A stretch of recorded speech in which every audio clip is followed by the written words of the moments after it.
മുഅ്മിനേ, അവിടെ അള്ളാഹുടെ മാത്രമേ ആരാധിക്കണോ. അള്ളാഹുടെ പള്ളിയിൽ സുജൂദിട്ടിട്ട് ദേവസ്ഥാനത്ത് പോയിട്ട് കൈമുകിയവനായ നീനല്ല, ദൈവസ്ഥാനത്തേക്ക് പോയിട്ട് കൈമുകിയവനാവനല്ല, ബിംബത്തേക്ക് സുജൂദിനായ നീനല്ല, പുറകച്ചര പോയിട്ട് അവിടെ സുജൂദിനായ ഒരു മുഅ്മിനായ മനുഷ്യനല്ല.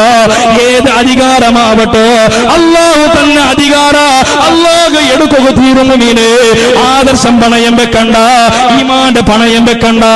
അങ്ങനെ വെച്ചിട്ട് നീനൊരുക്കലും അധികാരത്തിന് മോഹിക്കണ്ട.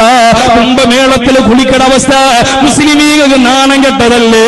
എവിടെ പാപ പുണ്യകർമ്മ ചെയ്യവോ പാപങ്ങളെ എല്ലാം കറിഞ്ഞു പോകൂ. കുംഭമേളത്തെ തണ്ണിൽ പോയിട്ട് മുങ്ങുള്ളതല്ല.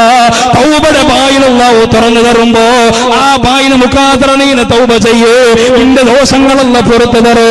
അല്ലാണ്ട് അധികാരത്തെ ഓട്ടുകുവേനായിട്ട് അങ്ങനെ ആക്കിരണ്ടോ, അത് ഈമാൻ ഇളകിപ്പോ.